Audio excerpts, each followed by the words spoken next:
किसी भी टाइम बरसात में, गर्मी में, सर्दी में भाई कभी ये रोड ना टूटा हुआ नहीं मिलता मुझे यार। टूटे हुए रोड और भरा हुआ पानी, खुदे हुए गड्ढे, ये तो सब हमारे उधर होता है यार। ये यहाँ पे कहाँ होता है? पता है क्यों? क्योंकि यहाँ पे चारों तरफ ना, तो भाई जब यहाँ पे ये लोग रह रहे हैं तो ये रोड कैसे टूटे हुए मिल सकते हैं भाई? वो रहते हैं MP, सांसद, ऑफिसर। ये वाला मनोज तिवारी का बंगला है, ये देखो, ये रहा। और अगर तुम बाइकर हो और तुम्हें पैर से धक्का लगाना नहीं आता है दूसरी बाइक में, तो भाई समझ लो तुम बेकार हो। फिर उसका बस की साइड लगने के बाद जब वो गिरा नीचे तो हेलमेट का वाइजर टूट के उसके यहाँ पे घुस गया। उसकी वजह से इंटरनल ब्लीडिंग हुई, नोज से उसकी खून आया और उसकी डेथ हो गई। ये जो आजकल बाइक के साथ जो हेलमेट मिलते हैं ना फ्री, स्कूटी के साथ, स्प्लेंडर के साथ, भाई उन हेलमेट्स की जो है ना वो क्वालिटी बहुत ही बेकार होती है। सबसे पहले हेलमेट ही टूटता है। हाँ जी, क्या हाल चाल? Good morning to all. एक बार फिर से भाई संडे राइड का दिन आ गया है और ये खड़ी अपनी हायाबुसा। अभी इसे कोल्ड स्टार्ट करेंगे और कोल्ड स्टार्ट करके भाई रास्ते में चलते चलते फ़ोन करेंगे कि कौन आज आ रहा है, कौन नहीं आ रहा है। तो लो जी, हो गई अपनी बूसा स्टार्ट। और भाई सुबह सुबह जो है ना, ये देखो टाइम 5:23 इसमें हो रहे हैं। और भाई ये सुबह सुबह जब स्टार्ट करता हूँ ना मैं, चारों तरफ भाई साहब शांति भंग हो जाती है। चलो कभी कभी जल्दी भी उठना चाहिए। चलो जी, आज देखते हैं कि कौन सा डॉगी हमारे पीछे आएगा। लास्ट टाइम तो एक ब्लैक वाला हमारे पीछे आया था, इस बार देखते हैं कौन पीछे आएगा। चीता, ये भी सीधा है, ये ब्लैक तैयार खड़ा है, ब्लैक ही। हाँ, यही है वो दोनों। भाई पूरी दिल्ली में बस यही वाला रोड सबसे बढ़िया रहता है हमेशा भाई। किसी भी टाइम आ जाओ, किसी भी टाइम, बरसात में, गर्मी में, सर्दी में, भाई कभी ये रोड ना टूटा हुआ नहीं मिलता मुझे यार। मैं इस रोड से बहुत सालों से जा रहा हूँ भाई, करीब 15-16 साल तो हो ही गए इस रोड से निकलते निकलते। मगर भाई साहब ये रोड पे कभी एक गड्ढा भी नहीं मिला मुझे, कभी। पता है क्यों? क्योंकि यहाँ पे चारों तरफ ना वो रहते हैं MP, सांसद, ऑफिसर, सारे भाई। और ये देखो, अभी वो दिखाऊंगा आपको, मनोज तिवारी का बंगला दिखाऊंगा। अभी मनोज तिवारी का बंगला भाई।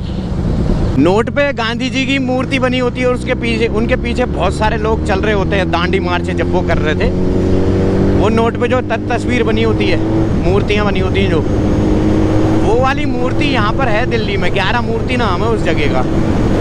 और भाई साहब 11 मूर्ति के बिल्कुल सामने उसका बंगला है भाई।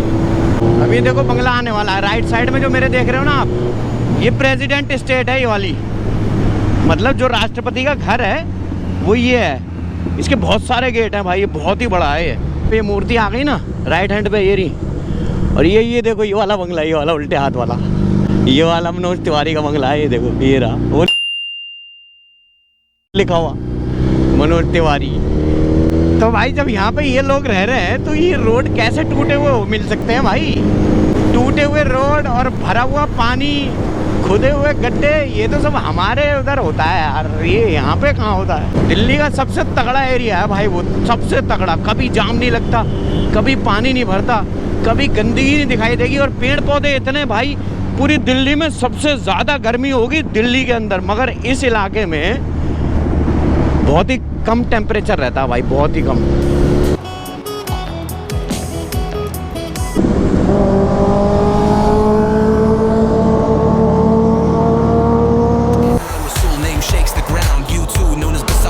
जितने भी राइडर्स आते हैं या नए नए राइडर्स जो जुड़ रहे हैं, उनमें जो है यूनिटी नहीं है। यूनिटी किसी भी राइडर में नहीं है, बस सब अपने अपने ग्रुप में ही खुश रहते हैं। और किसी के अंदर भी यूनिटी ऐसी नहीं है कि मतलब यार, एक होता है ना कि जैसे हॉक राइडर हैं, हार्ले ओनर ग्रुप, तो भाई उनके अंदर इतनी यूनिटी है और उनके ग्रुप में इतने लोग हैं कि भाई साहब एक बार जब रोड पे अगर निकल जाए ना सारे लोग इकट्ठे, भाई जगह नहीं मिलती किसी को भी, ये पूरा रोड भर जाता है। बस यहाँ थोड़ी सी यूनिटी की कमी है। लेकिन जो पुराने बंदे हैं, जो पुराने राइडर हैं ठीक ठाक, वो लोग समझते हैं इस चीज़। जी क्या हाल चाल। तो भाई वेलकम है मेरे व्लॉग में एक बार फिर से। तो अभी मैं भाई आ गया हूँ यहाँ पे राइडर्स थोड़ी है, बाइकर्स बार ना है यार, ये बाइकर्स बार ना। आज मुझे पता नहीं क्या हो गया, गर्मी की वजह से दिमाग मेरा पलट गया, तो मैं उल्टा सीधा नाम ले रहा हूँ, कभी इस जगह को एम्बियंस बोल रहा हूँ, कभी कुछ बोल रहा हूँ। तो आज जो है वो हम सिर्फ 3 बंदे हैं। पहला बंदा हमारे साथ है विवेक, और दूसरा बंदा हमारे साथ है भाई साहब चॉकलेटी boy Samad Khan the viral boy. तो भाई अभी यहाँ पे हम बैठ गए हैं। आज गर्मी बहुत ज़्यादा है, उमस है बहुत ज़्यादा उमस। अभी 2 दिन पहले इतना बढ़िया मौसम हो गया था भाई, मगर मामला गड़बड़ हो गया। 2 दिन पहले ठंड सी नहीं हो गई थी सही सी। अभी भाई साहब इस टाइम ऐसा हो रहा है हालत कि बस पूछो मत, स्विमिंग पूल में घुसे रहो और पड़े रहो बस उसके अंदर ही। तो अभी पहले कुछ खा पी लेते हैं, फिर उसके बाद आराम से बातचीत करेंगे बैठ के, और E20 पे भी चर्चा करेंगे। अभी बात कर रहे थे हम डुकाटी के बारे में। हाइपर मोटराइड एक बाइक आती है डुकाटी की, मैंने उसकी एक वीडियो भी बना के डाली थी भाई। डुकाटी इतनी खतरनाक बाइक है भाई कि अगर डुकाटी के अंदर आपने बाहर से कहीं थोड़ा सा भी अगर काम करवा लिया, या बाहर से किसी ने छेड़ दिया, या थोड़ी सी भी वायरिंग अगर छेड़ दी, तो भाई ये समझ लो कि वो स्लीप मोड में चली जाती है। और स्लीप मोड में एक बार चली गई ना डुकाटी, तो किसी के बाप में दम नहीं है कि वो उसे ओपन कर दे या खोल दे। और बहुत ही मोटा खर्चा आता भाई। वो देखी होगी ना तुमने जो मैंने वीडियो डाली थी, 2 लाख का। अरे भाई साहब डुकाटी का बड़ा मसला गड़बड़ है यार। बाइक बहुत अच्छी होती है, मगर अगर बाहर से किसी ने भी थोड़ा बहुत काम करा लिया, बल्ब भी चेंज करा लिया ना, तो समझ लो गई।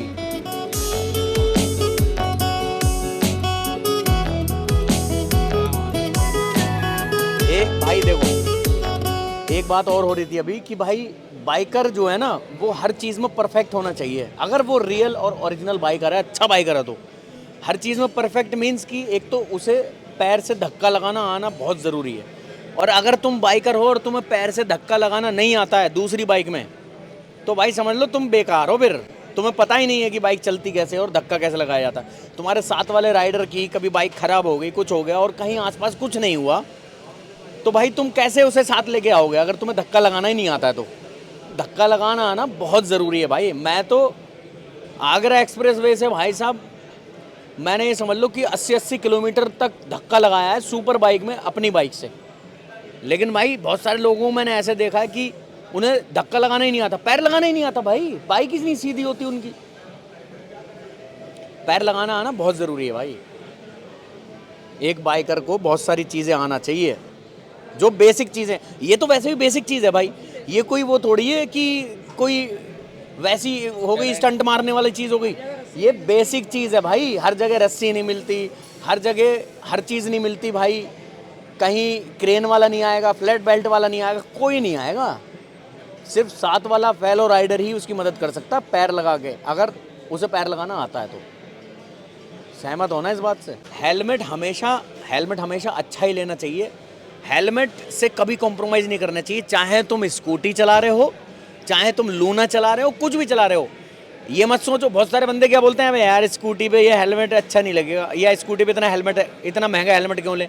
भाई महंगे हेलमेट या सस्ते हेलमेट की बातचीत नहीं होती है, बात होती है तुम्हारी जान की। देखो स्कूटी से गिरोगे तब भी तुम्हें उतनी चोट लगेगी सिर में, और अगर किसी अच्छी बाइक से गिरोगे तब भी चोट लगेगी। ओहो, अब एक भाई बता रहे हैं एक एक्सीडेंट हुआ था। एक्सीडेंट किस वजह से हुआ था, किस कारण से हुआ था, बताना जरा। हेलमेट का वाइजर, उसका बस की साइड लगने के बाद जब वो गिरा नीचे, तो हेलमेट का वाइजर टूट के उसके यहाँ पे घुस गया। उसकी वजह से इंटरनल ब्लीडिंग हुई, नोज से उसकी खून आया और उसकी डेथ हो गई। हेलमेट कौन सा लगा रखा था उसने, जो बाइक के साथ जो स्प्लेंडर वगैरह वाले वो देते हैं, 200-300 के आते हैं लोकल हेलमेट्स, जो सबसे पहले वो खुद ही टूटते हैं, वो हेलमेट लगा रखा था। तो देख रहे हो भाई, ये जो आजकल बाइक के साथ जो हेलमेट मिलते हैं ना फ्री, स्कूटी के साथ, स्प्लेंडर के साथ, ये मत सोचा करो कि हेलमेट उन्हें हमें फ्री में दिया है तो ये अच्छा होगा। भाई उन हेलमेट्स की जो है ना वो क्वालिटी बहुत ही बेकार होती है। सबसे पहले हेलमेट ही टूटता है, और हेलमेट का शीशा टूटता है, और शीशा टूट के भाई बता रहा है कि उसके आँख में घुस गया था और इंटरनल ब्लीडिंग हुई थी। एक्सीडेंट तो इसका भी हो चुका है। दिखाना फोटो ज़रा जो दिखा रहे थे भाई। अगर हेलमेट नहीं होता उस दिन इसका, तो भाई इसके भी, ये देखो ये भाई का एक्सीडेंट हुआ था, ये आगे ये किस वजह से फटा था ये यहाँ से? ये हेलमेट की पैडिंग लग गई। अच्छा ये हेलमेट की पैडिंग, अच्छा हेलमेट की पैडिंग लग गई थी। अगर हेलमेट में कुछ हुआ? हेलमेट में कुछ नहीं हुआ ना भाई। देख लो अगर हेलमेट अच्छा नहीं होता भाई का तो भाई का सिर खुल जाता उस दिन पूरी तरीके से। ये तो थोड़े से टाँके आए हैं, वरना भाई दिक्कत ज़्यादा हो सकती थी अगर हेलमेट अच्छा नहीं होता तो। उसका वाइज़र मुड़ के निकल गया था, टूटा नहीं है ना भाई। अच्छे हेलमेट का ये फ़ायदा होता है कि अच्छे हेलमेट का कभी भी वाइज़र ना टूटेगा नहीं, कभी नहीं टूटता, बिल्कुल मुड़ेगा, मुड़ के निकल जाएगा चाहे, मगर टूटेगा नहीं। इसलिए भाई मैं आप सबसे हमेशा यही बोलता हूँ कि हेलमेट में इन्वेस्ट करो, हेलमेट हमेशा अच्छा पहनो भाई। क्योंकि देखो जितनी भी मोटरसाइकिल से एक्सीडेंट होते हैं और सबसे ज़्यादा चोट सिर पे ही लगती है, सबसे ज़्यादा चोट, और भाई वही एक डेथ का कारण बनता है। तो भाई मैं नहीं चाहता कि किसी के साथ ऐसा हो। और ये सोचना छोड़ दो कि भाई स्कूटी है या स्प्लेंडर है तो अच्छा हेलमेट या महंगा हेलमेट क्यों लें। देखो महंगे हेलमेट की बातचीत नहीं होती है भाई, ये मैंने आपको पहले ही बता रखा है। हेलमेट हमेशा अच्छा लो और प्रोटेक्टिव लो। ज़रूरी नहीं है कि लाख 1.5 लाख 50,000 का हेलमेट लोगे, सस्ते भी मिलते हैं अच्छे हेलमेट, लेकिन फ्री वाला हेलमेट मत लेके चलो भाई। संडे आज गुजर गया हमारा बहुत ही अच्छा, और मगर अगर मौसम थोड़ा सा बढ़िया होता ना तो थोड़ी देर और रुकते। अब यहाँ से हमारा निकलने का टाइम हो गया, जा रहे हैं भाई, गर्मी हो गई बहुत ज़्यादा, जाते जाते जो है ना कबाब बन जाएगा, इसलिए अब हम निकल रहे हैं। मिलता हूँ अगली वीडियो में, जब तक के लिए सलाम, नमस्ते, आदाब, बाय बाय। सब्सक्राइब करते रहो और फॉलो करते रहो इंस्टाग्राम पे। चलो भाई, bye bye, bye bye. Rider world, I'm taking the throne. Imran Rasul, name shakes the ground. You too, known as Basawala, I'm renowned. Hayabusa roars, ninja cuts the air. Fast rider vibes, no one can compare.